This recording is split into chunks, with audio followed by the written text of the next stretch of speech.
की क्लास जो है दोस्तों आपके बीच हिस्ट्री की शुरुआत मानी जाए दोस्तों कि मैं आज से हिस्ट्री का हर टॉपिक्स क्लास 1, क्लास 2, क्लास 3 करके हर चीज को दे दूंगा दोस्तों। तो आज हम जो टॉपिक्स लिए दोस्तों जहां से क्वेश्चन परीक्षा में पूछे जाते हैं वहां से क्वेश्चन आपको एक मिलेंगे ही दोस्तों। और वो टॉपिक्स है दोस्तों आपके बीच सिंधु घाटी सभ्यता। आप नाम सुने होंगे, यहाँ से कोई भी एग्जाम में दोस्तों एक क्वेश्चन बनता है दोस्तों। सिंधु घाटी की बात करें तो डिटेल में इसके बारे में जानेंगे दोस्तों। हर क्लास को आप जरूर देखिएगा। आज क्लास 1, फिर कल क्लास 2 हिस्ट्री का भी क्लास 1, 2, 3 रहेंगे दोस्तों। पॉलिटिकल का भी नंबरिंग कर देंगे 1, 2, 3। साइंस का भी नंबरिंग कर देंगे। हर क्लास को नंबरिंग बात कर देंगे। आप सीरियली जाके वहाँ देख सकते हैं आपका टारगेट सिलेक्शन चैनल पे दोस्तों। ऐसा कि आपको तैयारी करने के लिए कहीं और जगह भटकने की जरूरत नहीं है दोस्तों। हर चीज में अपलोड करूंगा यूट्यूब चैनल टारगेट सिलेक्शन पर दोस्तों। अगर आप नए हैं दोस्तों तो चैनल को सब्सक्राइब जरूर कीजिएगा दोस्तों। यूट्यूब में जाइए दोस्तों, टारगेट सिलेक्शन टाइप कीजिए, सर्च कीजिए, पहला वीडियो अरुण सर का मिलेगा दोस्तों। वीडियो को प्ले कीजिए और सब्सक्राइब कीजिए दोस्तों। और सिलेक्शन की पहली तैयारी टारगेट सिलेक्शन से कीजिए दोस्तों। हर टॉपिक को बारीकी से समझाया जाएगा दोस्तों। आज हम सिंधु घाटी की जो जानकारियां हैं दोस्तों उससे आपके बीच कुछ ही मिनटों में रखूंगा दोस्तों। फिर क्लास 2 जो होंगे वहां से विस्तृत जानकारी मिलेगी। फिर इस तरह क्लास वाइज बांट देंगे दोस्तों। तो देर क्यों करें दोस्तों, आइए शुरू करते हैं। अगर जानकारी की बात करें दोस्तों, सिंधु घाटी सभ्यता की जानकारी की बात करें तो एक नाम आपको ध्यान में रखना होगा दोस्तों, क्योंकि ये नाम जो है बहुत ही इंपॉर्टेंट है परीक्षा की नजर से। वो नाम है चार्ल्स मैनसन दोस्तों। याद होगा आपको, चार्ल्स मैसन। ये नाम जरूर ध्यान में रखिएगा। चार्ल्स मैसन जो है दोस्तों, इन्होंने 1826 की बात करें। कब दोस्तों? 1826 में हुआ क्या था कि ये जो पश्चिम पंजाब है दोस्तों, पश्चिमी पंजाब से गुजर रहे थे, मतलब जा रहे थे दोस्तों। पश्चिम प्रांत से जा रहे थे। बस क्या हुआ से रास्ते में इन्होंने देखा दोस्तों, जब वह पंजाब से निकला दोस्तों तो वह देखा कि कुछ लोग जो है यहां से ईंट को निकाल रहे हैं। ऐसे जब उन्होंने देखा तो उसे एक अजीब सा लगा, वाह क्या यहाँ कुछ तो कुछ हो सकता है। तब उन्होंने अपना किताब में 1844 में लिखता है, अपना पुस्तक में वो लिखते हैं दोस्तों। कौन? Charles Manson. और इसे टीले के रूप में देखता है। किसको दोस्तों? हड़प्पा को। तो ये शुरुआती दौर है दोस्तों, याद रखिएगा।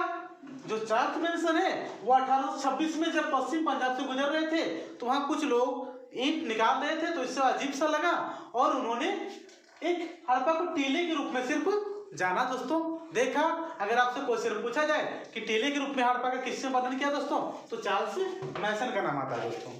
चार्ल्स मैसन से आगे बढ़ गए थोड़ा सा स्टेप दोस्तों, तो 1851-53 में दोस्तों, 1851 से 53 की बात करें दोस्तों, तो ये मतलब क्या था 1851-53 में, कालक्रम बढ़ती जाती है। आगे बात कर लेते हैं दोस्तों। जैसे ही 1826 में चार्ल्स मैसन जी पश्चिम पंजाब से जा रहे थे तो वहां के लोग कुछ ईंट निकाल रहे थे, तो उसे अजीब सा लगा और उन्होंने अपना पुस्तक में लिखा हड़प्पा को टीला के रूप में। आगे 1851-53 में होता क्या दोस्तों, ये भी विचित्र घटना घटती है। तब अलेक्जेंडर कनिंघम, जो नाम सुने होंगे दोस्तों, अलेक्जेंडर कनिंघम ने क्या किया दोस्तों, हड़प्पा के टीले का क्या करता है, सर्वेक्षण करते हैं। और सर्वेक्षण करने के बाद इन्होंने हड़प्पा का एक मानचित्र जारी करता है दोस्तों। क्या जारी करता है? मानचित्र। ये बात आपको ध्यान में रखनी है कि अलेक्जेंडर कनिंघम जो थे उन्होंने हड़प्पा का पहला मानचित्र बनाया था दोस्तों। और जब हड़प्पा का पहला मानचित्र बनाए तो उस समय वे भारतीय पुरातत्व के जनक किसको कहा जाता है? अलेक्जेंडर कनिंघम को कहा जाता है दोस्तों। अगर पुरातत्व के जनक की बात करें दोस्तों, पुरातत्व के जनक जो थे दोस्तों वो कौन थे? कनिंघम साहब थे। कौन थे? कनिंघम थे। ये चीज आपको तो हमेशा माइंड पे रखना है। 1851-53 की बात है, अलेक्जेंडर कनिंघम पूरा सर्वेक्षण किया, टीले का सर्वेक्षण किया, सर्वे कर लिया और उन्होंने मानचित्र प्रस्तुत किया दोस्तों। और ये मानचित्र प्रस्तुत करने के बाद जो उस समय की स्थिति थी उसे भारतीय पुरातत्व के जनक कहा जाने लगा दोस्तों। किसको? अलेक्जेंडर कनिंघम को। आगे घटना घटती है दोस्तों, बढ़ते जा रही है, तो आते हैं 51-53 के बाद 1856 में दोस्तों। 1856 में होता है क्या दोस्तों कि बर्टन बंधु का नाम याद होगा आपको,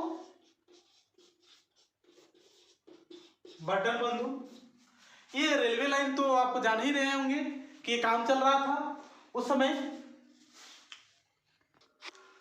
आगे होती क्या है दोस्तों कि 1856 में ही हमारे बर्टन बंधु, नाम आप सुने होंगे दोस्तों, नाम था William Burton and James Burton. उस समय हो रहा था क्या दोस्तों कि कराची से लाहौर के बीच रेल लाइन के काम चल रहा था दोस्तों, रेल लाइन बिछाने का काम चल रहा था। ध्यान में होगा, कराची से लाहौर के बीच रेल लाइन बिछाने का काम चल रहा था। तब उन्होंने देखा दोस्तों, बर्टन बंधु ने देखा कि वहां के जो स्थानीय लोग हैं ना दोस्तों, वहां से क्या कर रहे हैं, ईंट निकाल रहे हैं और काम में लगा रहे हैं दोस्तों, काम में लगा रहे हैं। तब उन्होंने ये जानकारी जो है बर्टन बंधु ने कनिंघम साहब को देते हैं, कनिंघम को ये जानकारी दे दी जाती है। कौन देता दोस्तों? बर्टन बंधु। ये जानकारी देने के बाद कनिंघम साहब उस समय याद किए दोस्तों, उस समय जो था शासक था दोस्तों, वो कौन था? कर्जन। कौन था दोस्तों? कर्जन। और कर्जन के समय ही ये घटना घट रही है दोस्तों। आगे भी बात कर लीजिएगा, नाम भी ध्यान रखिएगा कर्जन का। और होता है क्या दोस्तों, उसी बीच उस समय जो कर्जन था उन्होंने